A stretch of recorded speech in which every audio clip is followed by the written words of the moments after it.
All right, so we're going to break down a few things because this is a funny-ass situation to me.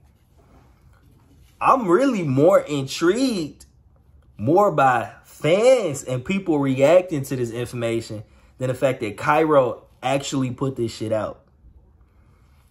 First and foremost, I'm going to say this.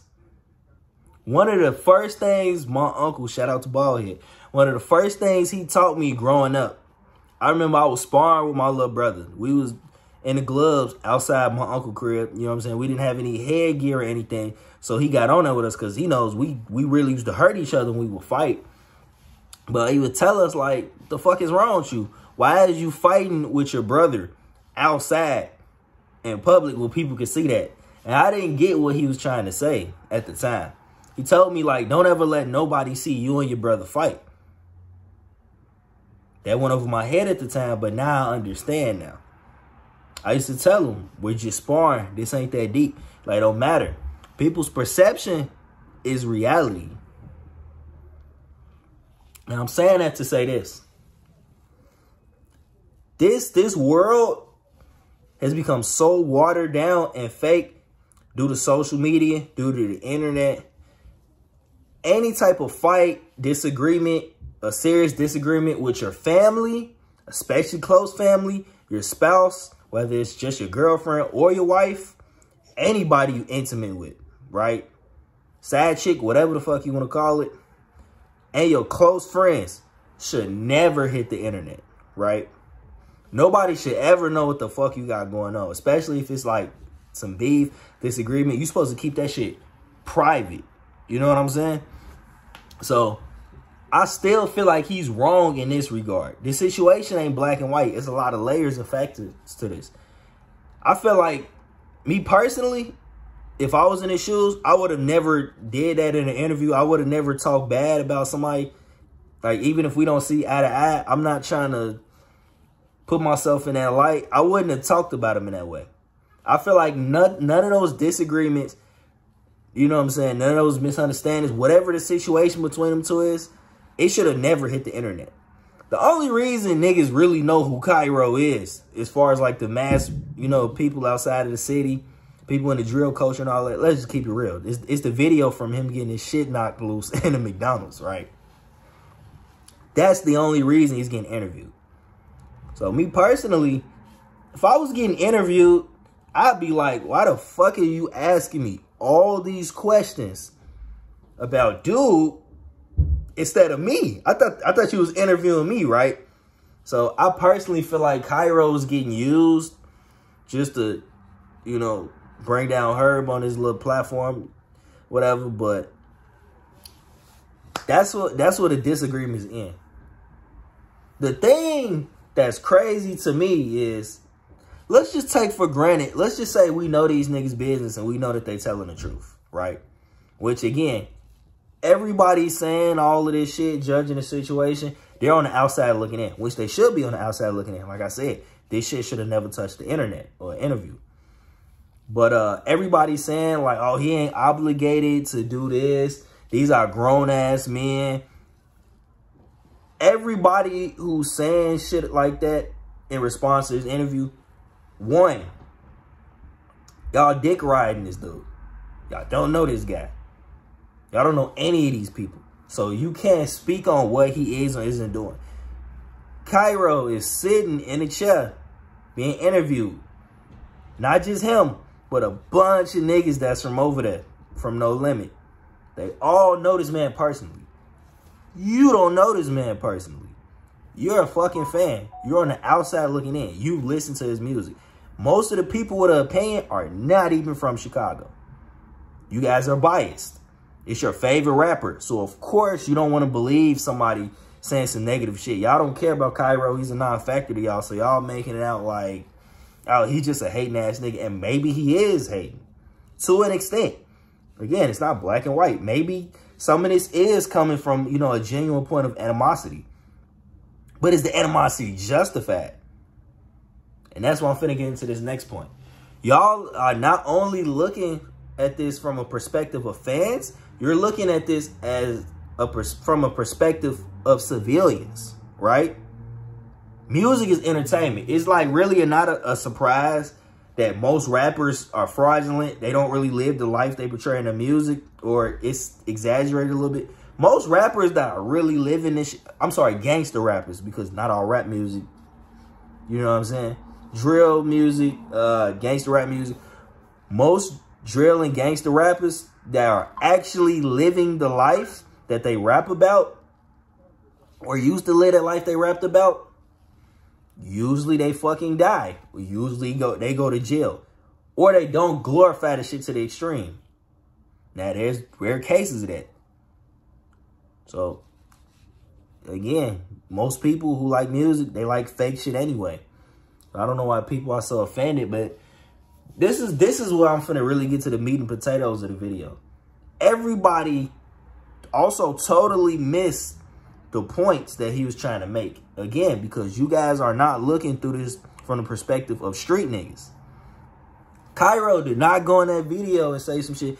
Oh, yeah, we ain't got no food to eat. We need this nigga to pay our car note. We need this nigga to take care of our kid. He never said that shit. He specified, and you motherfuckers intentionally heard what you wanted to hear. He never said that he wanted a handout or any of them niggas wanted a handout. He didn't say that shit. Let me put y'all in a scenario, okay? You grew up in a very fucked up, toxic environment. You live in the hood, right? Yo, either one of your parents is on drugs or both of them is on drugs. You coming from a single parent household. You watch your mom slave 2 jobs, or maybe she don't work at all. Basically, you come from an impoverished ass environment, right? So you become a product in your environment. You start robbing niggas. You start selling drugs. You get into crime. Whatever it is that you do, you fall into gangbanging. Now, let's say you meet a kid who claims the gang in your neighborhood, or he moved in or some shit like that. And instead of, you know what I'm saying, calling him out, because he did kind of somewhat imply that Lil Herb wasn't originally from over there, but that's getting off topic, whatever. Only them niggas really know that information. But you get older, shit gets more serious. You seeing a lot of your friends, close family die, right? Now, again, you don't come from a family with money. You don't have any resources or real opportunities. And the ones that you do have access to, they're not that easy, right? For example, a lot of people, they look at gang members and, you know, niggas in the street are like, well, why don't you just get a fucking job? Why don't you just do this? You cannot be standing outside selling drugs, shooting niggas, and then think, you know what? I'm going to just be a normal guy, right? I'm going to just stop this shit. No, it doesn't work like that. It's not easy to just transition to some shit like that. But anyway, with the scenario, now you got a homie, right? That the one we were just talking about, he starts rapping. And he's got a little bit of buzz. He's got a little bit of relevancy. But he's still in the hood with y'all. He's still poor and broke like y'all. He takes the struggle that you guys have. He talks about trauma that you guys are experiencing on the daily that you can't get the fuck away from. You surrounded by fucking death, violence, just general negativity all the time. He takes this, puts it in his music. Now he's gaining buzz. Now he's gaining attention, right? He's essentially using you guys' a situation to get money, to get famous, to get successful, right? And along the way, he's kind of exaggerating the shit that he's doing. Shit that you guys are really doing that's around him, right? So now he went from here just rapping in the hood to being somewhat kind of successful. Now this nigga's a major fucking well-known rapper. He's a superstar. As soon as you turn on his music, oh yeah, I'm taking care of such and such in the county fighting a quadruple body. He locked up. Ooh, all this little shit, right? He's steadily talking about you niggas in his music. He's steadily speaking on y'all homies and dropping names. Not only is he dropping names, now he's dissing niggas, right? He's taking all this energy, y'all culture, y'all lifestyle, whatever the fuck you want to call it, he's putting in his music. But there's one catch. He's in a whole different tax bracket now. And you know what else that means? He doesn't even live where you guys live anymore, and he doesn't have to deal with the shit that you guys have to deal with, right? But he's still talking about it. He's still speaking on shit he doesn't have anything to do with. And you know what else he's not doing? He's not fucking with you guys anymore.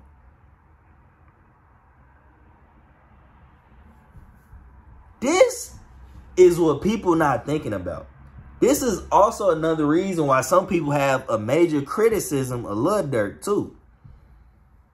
You talking shit, you perpetuating all this gang violence, you dissing niggas and doing all this shit from Beverly fucking Hills. You don't have to deal with taking your kids to school. You don't have to worry about getting shot at least not as much. You don't have to struggle. You don't got to worry about how your mom gonna pay her rent, right? Okay.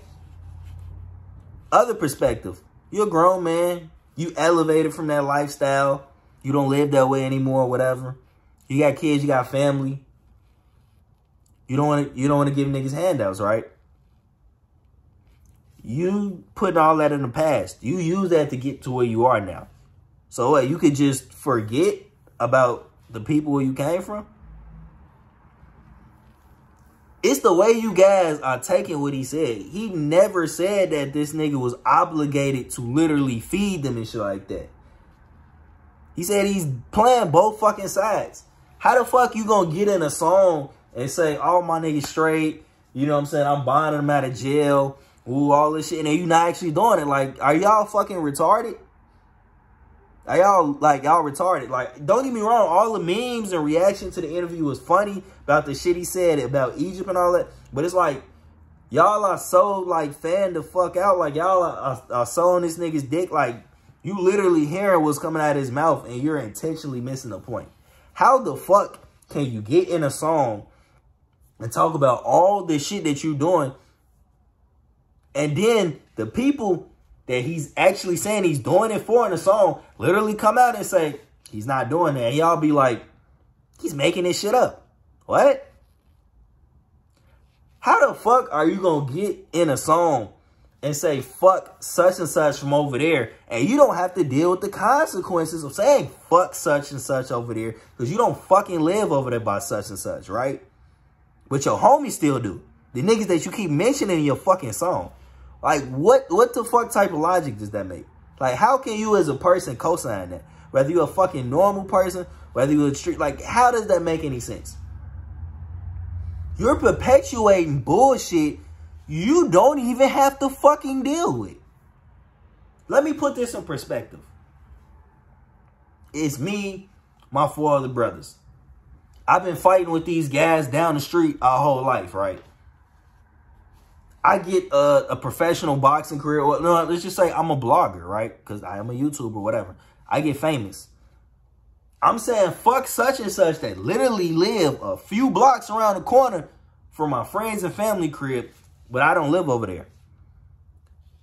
The beef was going to go on regardless if I stay there or not. But the difference is I'm putting this shit on a national level. Nobody would know what the fuck Terrortown was, NLMB. Nobody would know what the fuck most Chicago street gangs were if it wasn't for rappers. People like King Von, people like Chief Keef, they're the reasons why you niggas know what Black Disciples and Gangster Disciples, what O-Block, like, you guys are like, they're the reason why you know what the fuck it was. If it wasn't for him, y'all wouldn't know what the fuck 150 Dreams thing was. If it wasn't for the internet, y'all on the outside looking in. They make this shit popular. They use what's going on here to get emphasis. That's not the word I'm looking for. To get famous, whatever. To have a career, to get successful, to make money off their struggle, the struggle that's going on here. Then they just completely distance themselves. That makes sense to you? You want to get people that's close to you fucking killed? And don't say that this nigga don't diss motherfuckers no more. Because he just dissed fucking Lakeside, whatever GDs he was speaking on, he wasn't specific. But y'all know who the fuck he was talking about. He just dissed them niggas in a freestyle 3 months ago. The people he talking about know who he's talking about. You're still keeping up bullshit. So for y'all to say, oh, he don't have to take care of anybody. Bro, why would you not bond out and take care of the motherfuckers who are shooting at niggas you're talking about. That doesn't make any sense. How do y'all think that he doesn't owe them that? Okay. Let's say that he don't owe these niggas nothing and he don't have to aid the war that's going on and all of that shit. Right? Why don't you try to put these niggas in a position where they can move from over there? And again, this ain't black and white. We only know the side that they talking about. He hasn't even came out and responded to that. It could be a little bit of both. He might have actually tried to do some shit behind the scenes and we just don't know. Right? We don't know. Maybe he did try to, you know, create some opportunities for these guys, you know, put them on some type of legal lick or some shit and they just didn't take it. We don't necessarily know that. But come on now, all these niggas not just making that shit up. And let's just say you don't want to, let's say, hey man, stop getting locked the fuck up. I don't want to bond you out, or I'm not finna take care of such and such, you fucked up. You know what I'm saying? How about you stop talking about the street shit that's going on that's affecting them? How about you rap about something else? The least you could do is not say, hey, if my friend get locked up for shooting at the nigga I just dissed in my song, I'm going to at least put money on his books, so I'm going to try to help fight his case. Right? That's the least you could not do. Stop talking about this shit if you don't want to be involved in it. And that's a big problem that I have with a lot of rappers. Why are you talking about shit that, you know what I'm saying? He compared him to 6ix9ine. And a lot of people feel like that was kind of overboard, but it's kind of the same shit if you think about it. How you gonna talk about and get famous off rapping about some shit, and then when you actually involved in the shit that you was talking about, now you don't want nothing to do with it. I'm not saying this nigga's supposed to just get extorted and just be a send-off and just give these motherfuckers money anytime, you know what I'm saying, they ask for it. But come on now, y'all don't understand. If you're part of a fucking street organization, you're part of a fucking gang or some shit like that, you can't just fucking halfway that shit. Like, you gotta pay dues, like all types of shit. Well, most people don't do that anymore, but my point is, you can't just pick and choose when you want to be involved in some shit. If he's so fucking successful and he's so past this shit, don't talk about it. Stop saying fuck KTS. Stop saying fuck whoever the fuck it is. Stop, oh, I'm no limit, never leave my brothers. Don't say you're not gonna leave your motherfucking brothers if you do leave your brothers. If you say, fuck them, I'm not in the hood anymore. I got enough money where I don't have to be involved in this shit. Don't play both fucking sides. If you do come out here, don't send these motherfuckers to get sent the fuck off when you need S to come back to the block. Don't do that shit. If you just all the way elevated from that lifestyle, be all the way fucking elevated from that lifestyle. And stop fucking talking about it. Because while you talking about this shit, and you telling fucking teenagers, young black men to pick up guns and sell drugs and all of that shit, you gonna tell your son to go to college. Now, yes, music is entertainment, and a lot of motherfuckers in the music industry are fake. They're just selling an image. It's you motherfuckers' fault for buying this shit. Then y'all want to be surprised when y'all find out that these people are not who the fuck you think they really are. Or you want to try to suck their dick and defend them to the very end. Like, again, y'all don't know any of these fucking people. You don't. I know some people that know some of these people, but I don't know these motherfuckers on a personal level either. I'm just reacting to you guys' reaction. A lot of you guys sound very, very, very fucking stupid. Like, very. It's almost asinine. Nobody's even talking about, oh, is he exaggerating? You know, no, you guys are just saying that he's wrong. If everything he's saying is going exactly the way he said behind the scenes for them guys, and he's not helping them out or supporting them in any type of way, then he needs to stop saying that he's fucking no limit and stop portraying yourself to be this guy that you're not. It's that simple. That's why this whole situation is so wild to me, because it's like, people are so fucking fake and delusional. Like, when it comes to these people, you guys put them on this pedestal, right? I don't know. I could go on about this for forever, but what y'all think in the comments, man? Do y'all think that some people coming up with the conspiracy that, you know, Lil Herb is fighting some type of case or whatever, and it might be a RICO case. So maybe he's trying to distance himself from all of this shit. Like, you know, a similar situation similar to what Lil Durk is going through with O-Block. Maybe this is, you know, orchestrated, so it doesn't look like he's involved. That sounds stupid to me. I think people are just making excuses. Do you think that Lil Herb is not wrong and that he doesn't have to support these guys or be involved with them in any type of way? Do you guys think that maybe he wasn't selling his friends' dreams? You guys think he's way more to the story? Let me know in the comments, guys.